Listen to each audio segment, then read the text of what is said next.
वन्या सदको सजण तुझी जात ता अल्लाह वन्या सदको वन्या सदको सजण तुझी जात ता अल्लाह भली बेहद तुझी बारात ता वो मिठा रब साणो कई मुलाकात ता बारात ता वो मिठा रब साण कई मुलाकात ता बारात ता वो मिठा रब साणो कई मुलाकात ता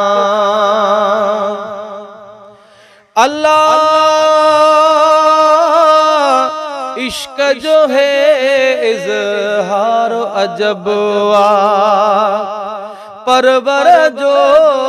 तो सा प्यारो अजबवा इश्क जो है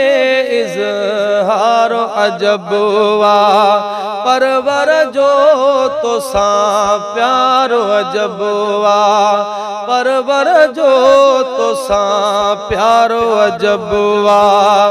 वेही रब सा कई जा बात ता अल्लाह वेही रब सा कई जा बात ता वो मिठा रब साणो कई मुलाकात ता बात ता वो मिठा रब साण कई मुलाकात ता वन्या सदको सजण तुझी जात ता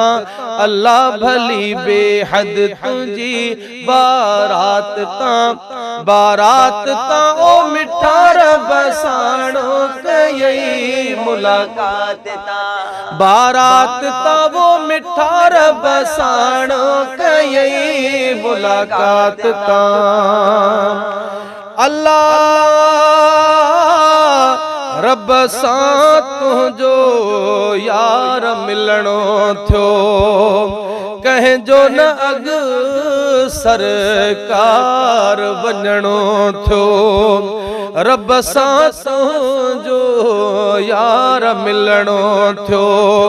कंहिंजो न अग सरकार वञणो थियो खासो खालिक नई सौगात ता अल्लाह खासो खालिक नई सौगात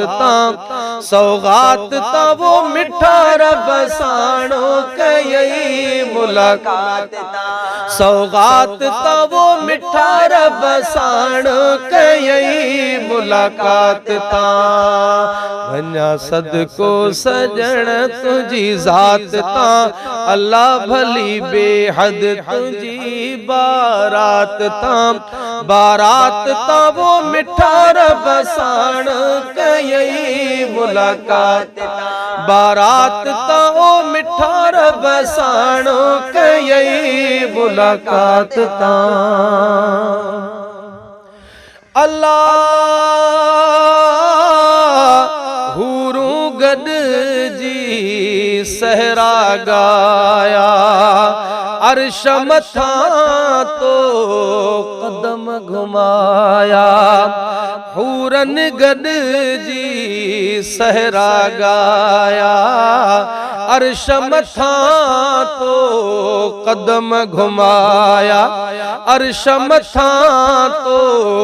कदम जे पाया पढ़ी मलकन जा हुई सलवात ता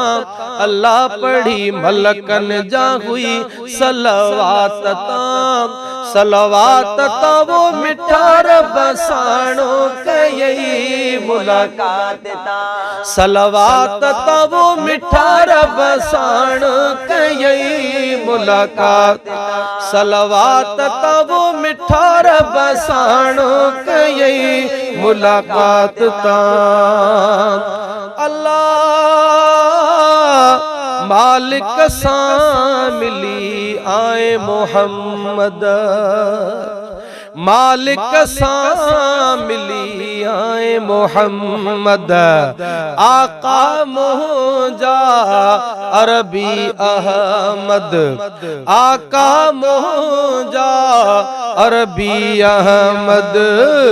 सोहनी रजबी सतावी रात तां अल्लाह सोहनी रजबी सतावी रात तां वो मिठा रबसाण कयई मुलाकात तां रात तां वो मिठा रबसाण कयई मुलाकात तां रात सा वो मिठा रबसाण कयई मुलाकात तां अल्लाह सदके सना जे सूर लही व्या अर्ज़ मिड़ई मंज़ूर लही व्या सदके सना जे सूर लही व्या अर्ज़ मिड़ई मंज़ूर लही व्या मर्ज़ मिड़ई मंज़ूर लही व्या सदके सना जे सूर लही व्या मर्ज़ मिड़ई मंज़ूर लही व्या मिली परवर पराहिन दात तां अल्लाह मिली परवर पराहिन दात तां वो मिठा रबसाण कयई मुलाकात दात तां वो मिठा रबसाण कयई मुलाकात अल्लाह वञा सदको हुजूर तुंहिंजी ज़ात तां अल्लाह भली बेहद तुंहिंजी बारात तां वो मिठा रबसाण कयई मुलाकात बारात तां वो मिठा रबसाण कयई मुलाकात तां बारात तां वो मिठा रबसाण कयई मुलाकात बारात तां वो मिठा रबसाण कयई मुलाकात तां।